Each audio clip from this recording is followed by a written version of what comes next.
Shalom, ketemu lagi dengan Gracia Pelo di channel Inyo Manis. Saya memang hari ini memberikan beberapa rekaman yang berbeda-beda topik. Sekarang saya akan membahas sebuah pertanyaan dari kawan saya. Pak Gracia, kenapa Anda kok concern sekali memberikan seri beruntun tentang sejarah Al-Quran, perbedaan-perbedaan teks, dan segala macam ulum Quran, ilmu tentang Al-Quran. Saya bilang, saya melakukan ini karena saya bereaksi dari yang dilakukan oleh orang-orang Muslim. Orang-orang Muslim telah lebih dahulu melakukan tulisan fitnah. Ini Samuel Mulyadi, ini orang Muslim ya, bukan Kristen ya, ini Muslim.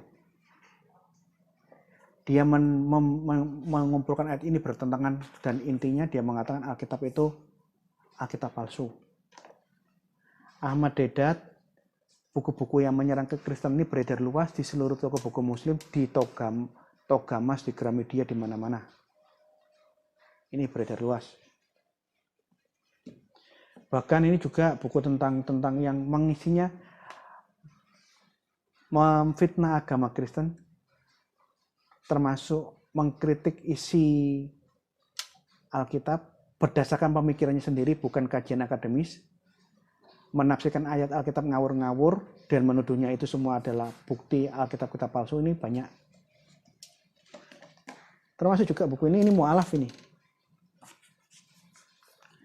Alexander Egbert ini seorang mu'alaf. Di dalam bukunya dia memberikan banyak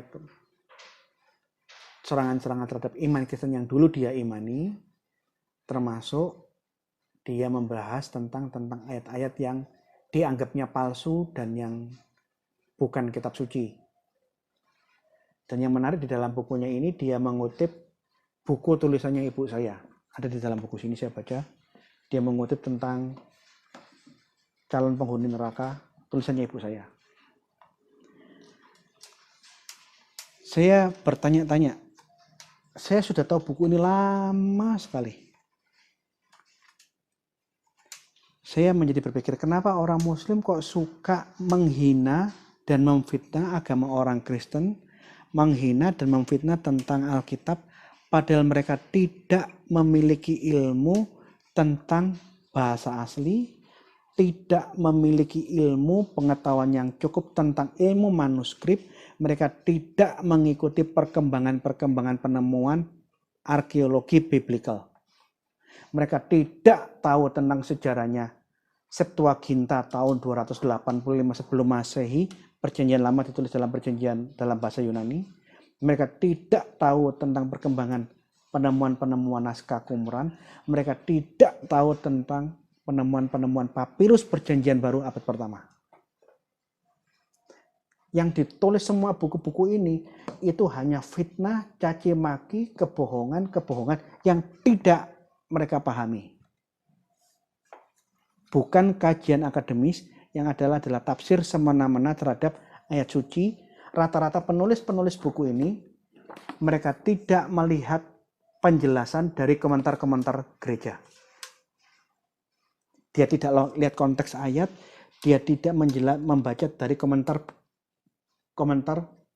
Alkitab suci, komentar bapak-bapak gereja atau komentar teolog-teolog yang modern. Nah, apa yang mengganggu pikiran saya, kenapa orang Muslim ini kok senang sekali menyerang agama Kristen, khususnya tentang Alkitab? Ternyata saya temukan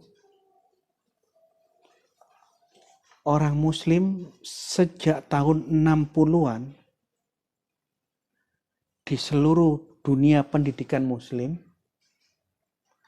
belajar tentang Jawahirul Kalamiyah. Ini buku pendidikan Islam buat anak-anak SD. Begitu saya baca buku pendidikan Islam untuk anak-anak SD, buat orang-orang Muslim di seluruh Indonesia, saya kaget. Ternyata isi buku ini,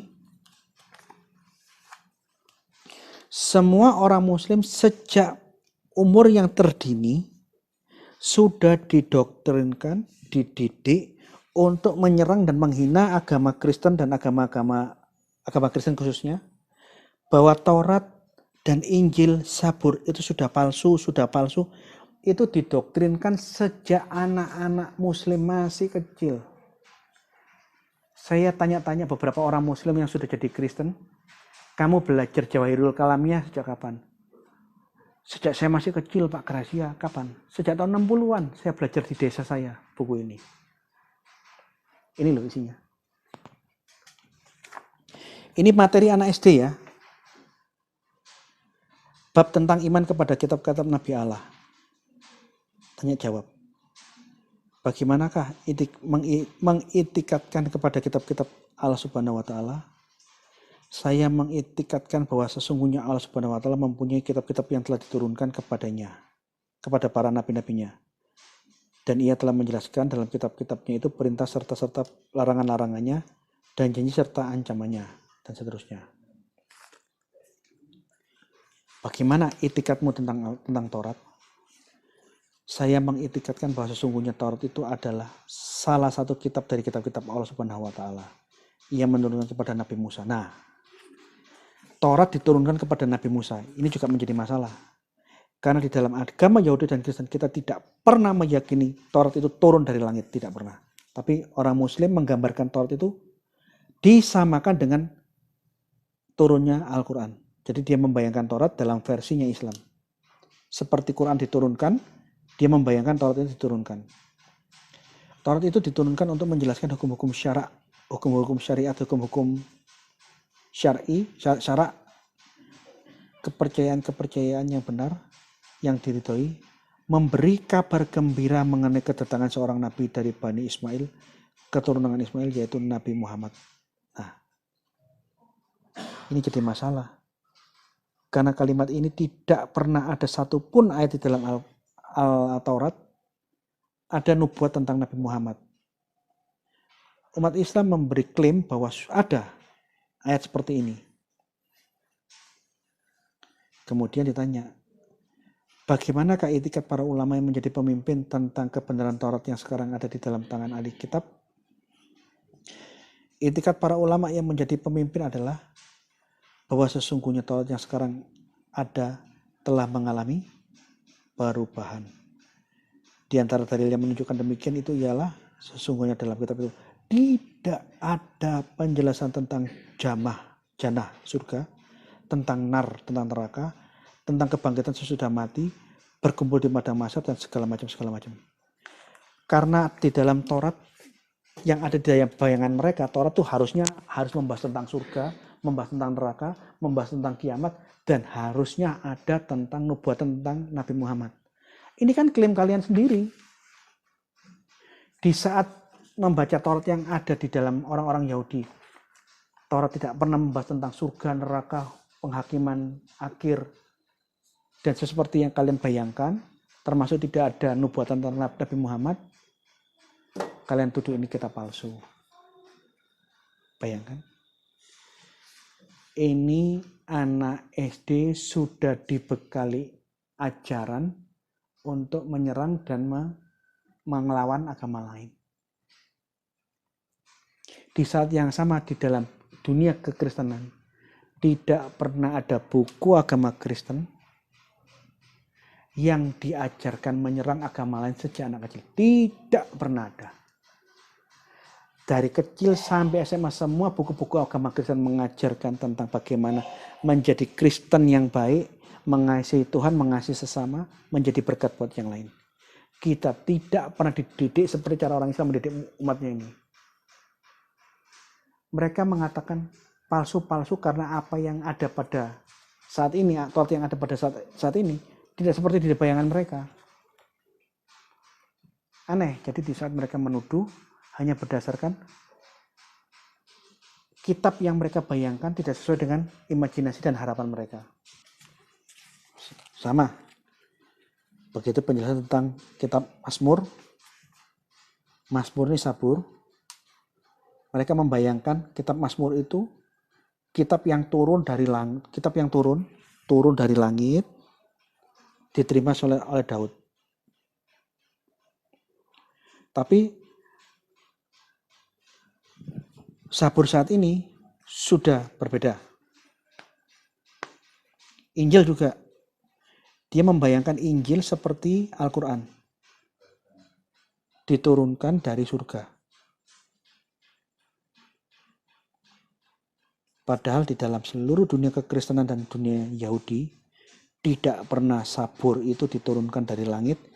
Tidak pernah ada kitab turun dari langit yang diimani orang Kristen dan orang Yahudi di seluruh dunia. Sampai detik ini hanya ada di dalam imajinasinya Islam.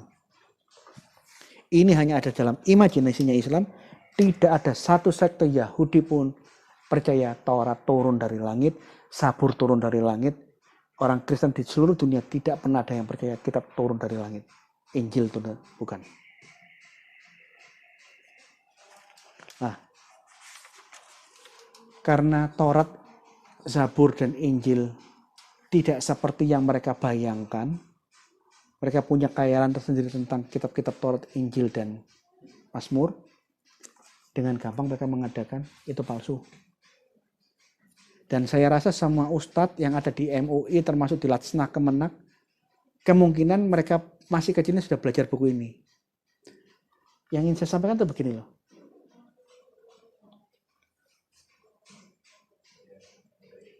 Bibit intoleransi itu sebenarnya sudah banyak disemaikan dari buku-buku orang Islam semacam ini.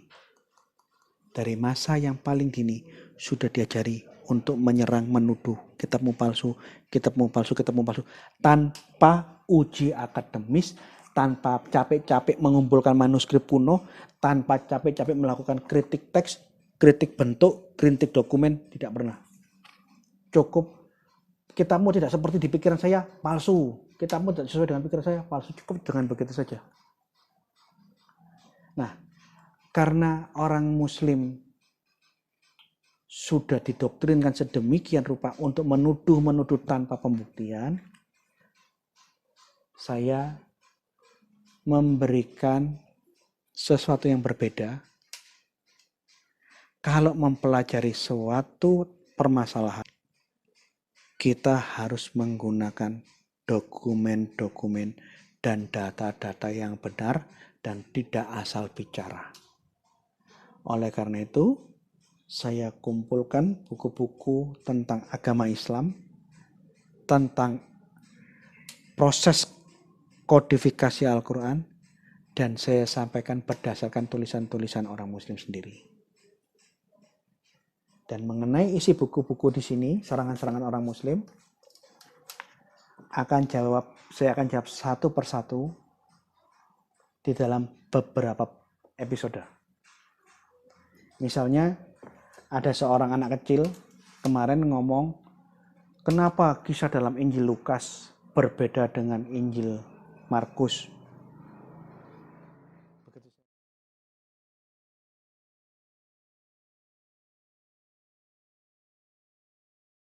Bisa kita lihat di dalam Matius pasal 4 tentang pencobaan di padang gurun.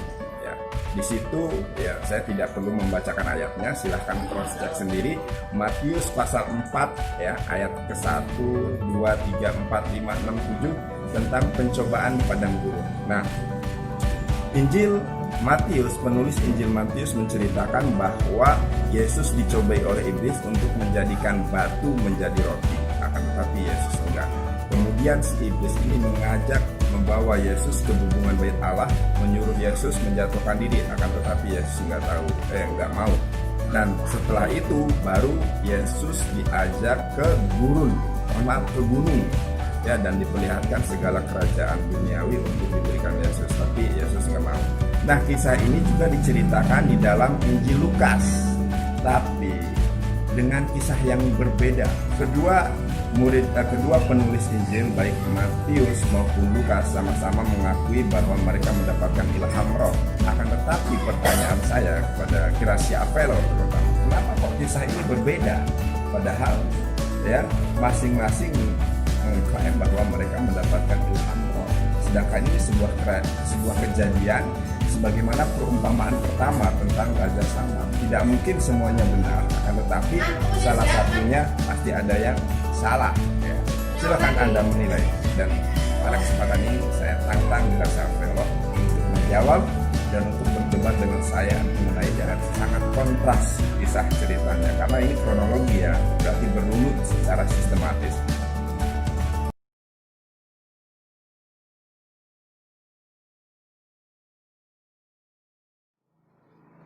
Begitu saya lihat anak kecil ini ngomong begini, saya ketawa. Karena dia dicekoi pemikiran yang palsu, pemikiran yang tidak benar. Dia membayangkan kalau ini firman Allah harusnya tidak boleh ada perbedaan narasi. Untuk anak kecil yang sok-sokan itu, yang nantang-nantang saya debat, saya ingatkan ya, Matius yang menulis Injil adalah orang yang berbeda dengan Markus, orang yang berbeda dengan Lukas dan Yohanes.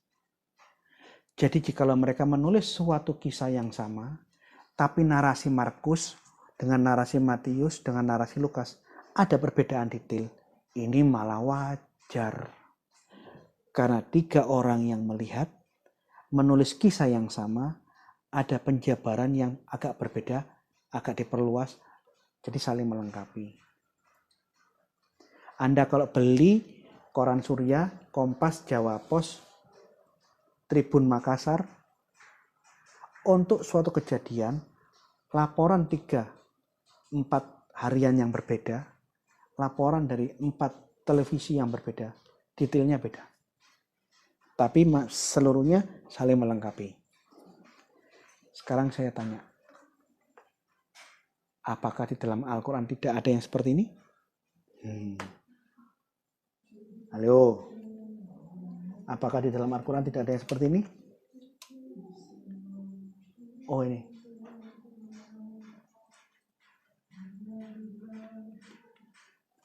Untuk anak kecil yang sok-sokan, yang tidak punya otak itu, yang namanya Nandar tak berotak itu katanya verbum veritatis, manusia tak berotak. Nandar, tolong kamu jawab, ini bukunya orang Muslim. Yang nulis Muhammad Ahmad Khalafullah.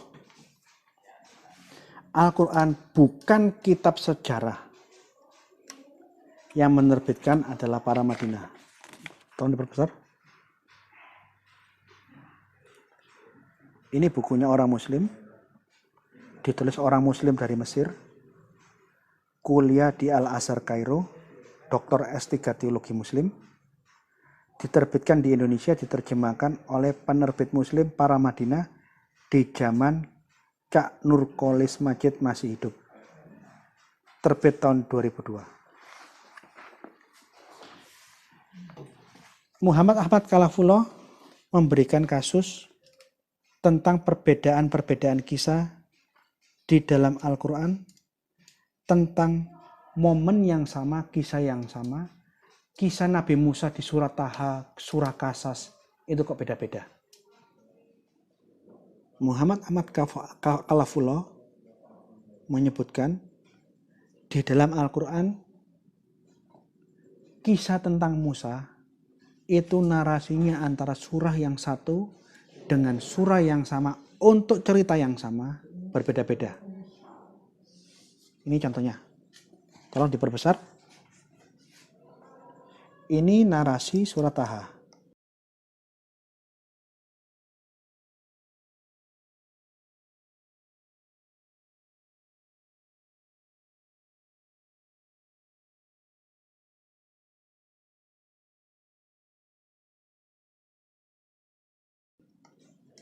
Di kisah yang sama terjadi perbedaan narasi dengan surah An-Naml. Di kisah yang sama, narasinya berbeda dengan di surat Kasas.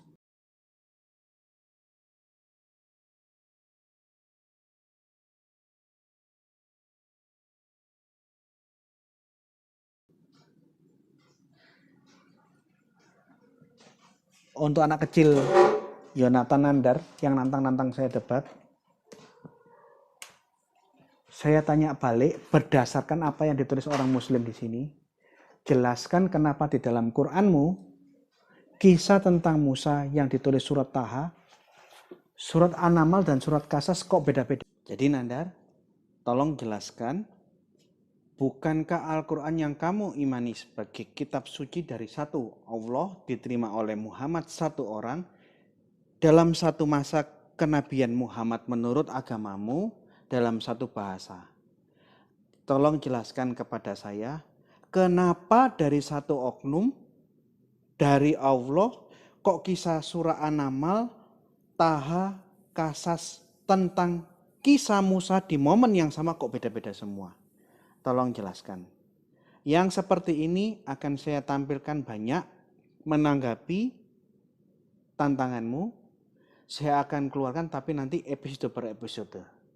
Tolong ini jawab dulu. Dan episode yang akan datang saya akan tunjukkan bagaimana melakukan apologetika mirror strategy. Terima kasih, ayo berapologetika bersama Gracia Pelo di channel Inyo Manis. Ikuti terus. Tuhan memberkati.